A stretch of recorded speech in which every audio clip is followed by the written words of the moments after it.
Embora a Wikipédia possa ser uma ferramenta útil para a educação, ela também pode te levar a conhecer algumas histórias assustadoras, desde a psicose do Vendigo até o vampiro de Sacramento. Quer saber quais histórias são essas? Pois assista este vídeo até o final, já vai deixando seu gostei e se inscreva no canal para receber mais vídeos como este. Junte-se a nós e vamos lá! A Zona da Morte. Conhecida por sua bela paisagem, Yellowstone esconde uma perigosa zona da morte. O Parque Nacional de Yellowstone é um conhecido parque americano, porém esconde um segredo sombrio, uma área de 80 quilômetros de terra sem lei conhecida como Zona da Morte. Nesse lugar, tecnicamente qualquer crime pode ser cometido sem punição.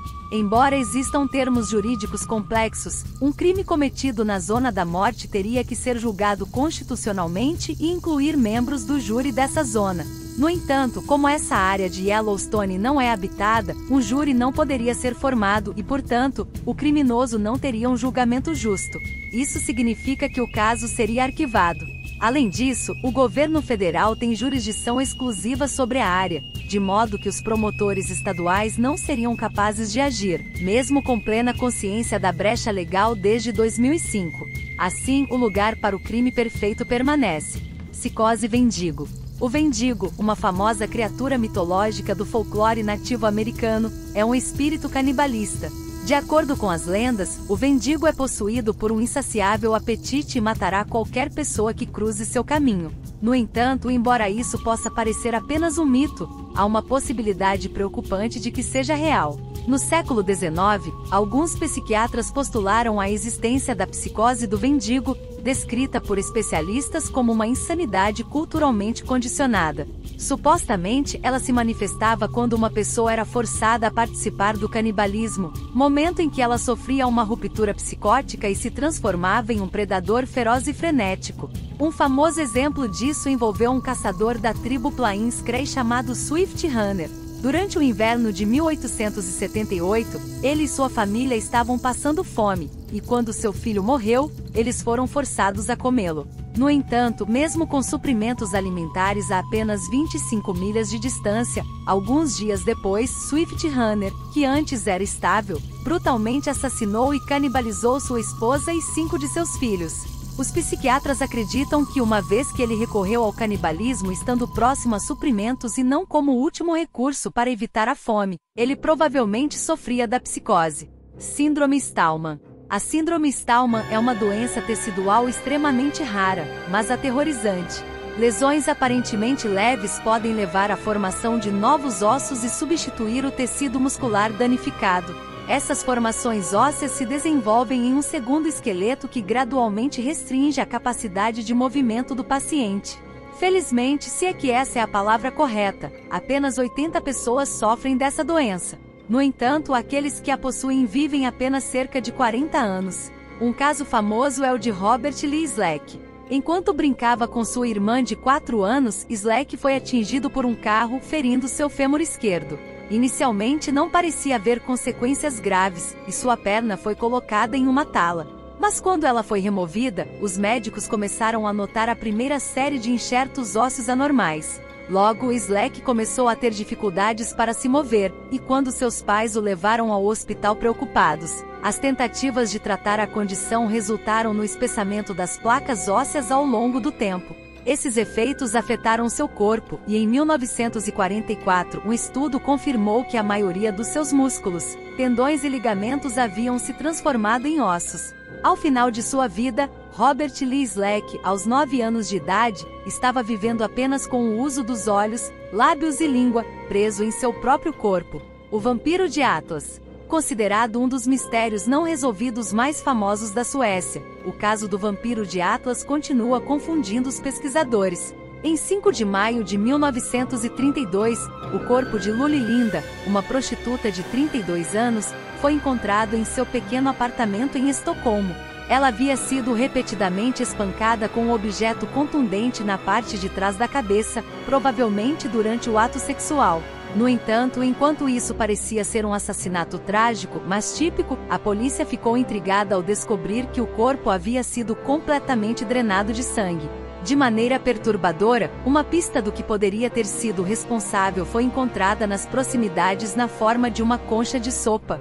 Como esperado, isso deixou os investigadores desconcertados, e apesar de intensas investigações, o assassino permanece não identificado. Jerome de Sandikov. Em 8 de setembro de 1863, na vila de Digby Deck, Nova Escócia, o menino de 8 anos Charles Albright estava caminhando pela praia quando avistou uma forma estranha perto de uma pedra. Ao se aproximar para verificar, ele percebeu que era um homem terrivelmente ferido. Chocantemente, as pernas do homem haviam sido amputadas muito recentemente, com evidências que confirmavam ser obra de um profissional médico. Obviamente em pânico, George alertou sua família, que levou o homem para uma caverna próxima. Em questão de horas, a notícia se espalhou sobre essa pessoa misteriosa e a praia ficou inundada pelo público. No entanto, apesar dos esforços em várias línguas, ninguém conseguiu fazer o homem falar. Em vez disso, ele pronunciou apenas uma palavra reconhecível: Jerome. Assim, sem outra identificação, esse se tornou seu nome. Incertos sobre o que fazer com ele, os envolvidos no caso ficaram perplexos. Os moradores locais o deixaram com 2 famílias diferentes até sua morte em 1912. No entanto, durante todo esse tempo, Jerome não perdeu completamente a fala. Ele ocasionalmente conversava com crianças, supostamente quando elas perguntavam o que havia acontecido com suas pernas. Sua resposta era simplesmente cânticos em outros momentos. Enquanto isso, ele afirmava ser de Trieste e que seu navio se chamava Columba. No entanto, além dessas poucas pistas, Jerome viveu sua vida em silêncio, o que significa que todas as teorias sobre quem ele era são questionáveis, no mínimo.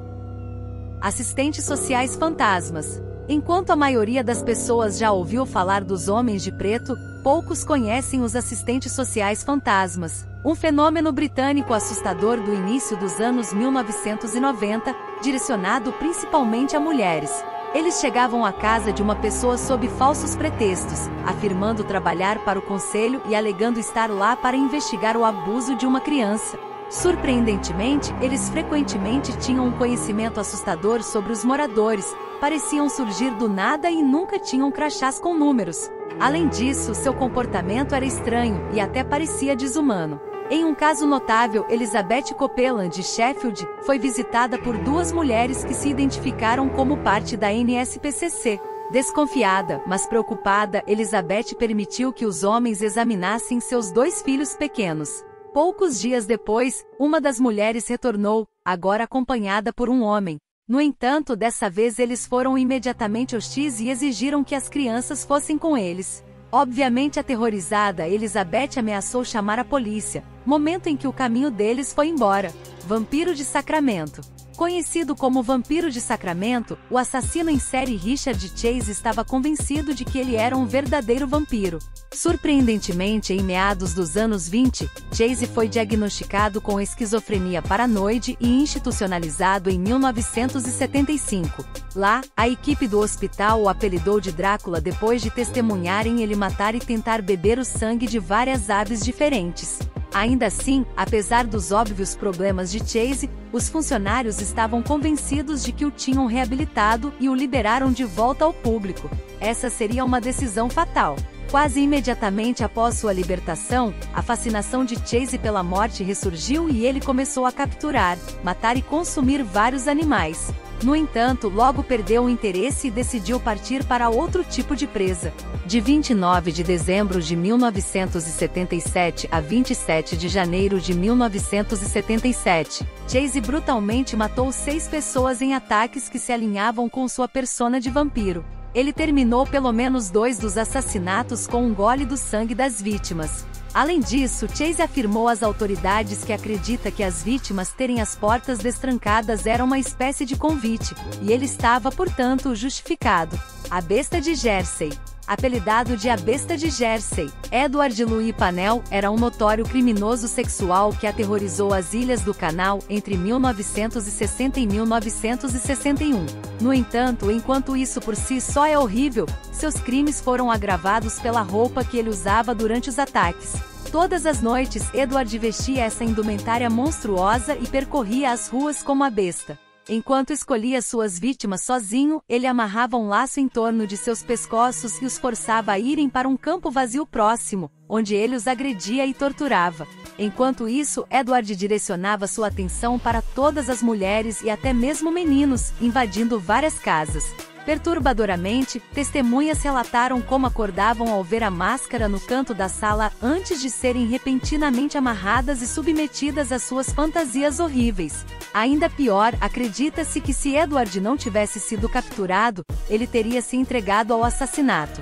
Assustadoramente, ele admitiu mais tarde que sua inspiração foi Charles de Rey, o Nigger francês do século XV que supostamente estuprava, torturava e assassinava 140 crianças. Karl Tanzler. Nascido na Alemanha em 1977, Karl Tanzler mudou-se para os Estados Unidos em 1926, abandonando sua esposa e filhas. Ele começou a trabalhar no Hospital Marinho dos Estados Unidos em Key West, Flórida, onde conheceu Maria Ayase, uma jovem de 21 anos com tuberculose. Isso marcaria o início de um relacionamento distorcido e perturbador. Convencido de que ela era a mulher dos seus sonhos, Karl Tanzler confessou seu amor por Maria. No entanto, apesar de todos os seus esforços, ela faleceu de tuberculose em 25 de outubro de 1951.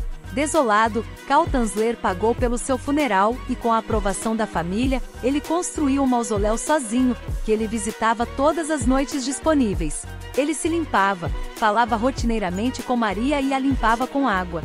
2 anos após sua morte, ela implorou para ir com ele e assim, em abril de 1933, depois de fazer os preparativos necessários, Tanzler removeu seu corpo do mausoléu e o levou para sua casa em baldes. Ele costurou os membros do corpo dela com fios de arame e cabides, substituindo as partes decompostas com pano de seda. Embora isso por si só seja profundamente perturbador, também se acredita que ele tinha um relacionamento necrofílico com o corpo de Maria. Independentemente disso, Tanzler dormiu com o cadáver por mais 7 anos. No site, disse que sua irmã o confrontou depois de ouvir rumores sobre suas atividades. Ela ficou horrorizada ao descobrir o cadáver mumificado e imediatamente alertou as autoridades. No entanto, como o prazo de prescrição já havia expirado, o caso foi encerrado. Parece que Tanzler nunca conseguiu lidar com a vida sem Maria e, em vez disso, usou sua morte para criar uma efígie em tamanho real com a qual ele viveria até sua morte. Você gostou deste vídeo? Pois então deixe seu gostei e se inscreva no canal para receber mais vídeos como este e nos ajudar a produzir mais conteúdos como este. Até mais!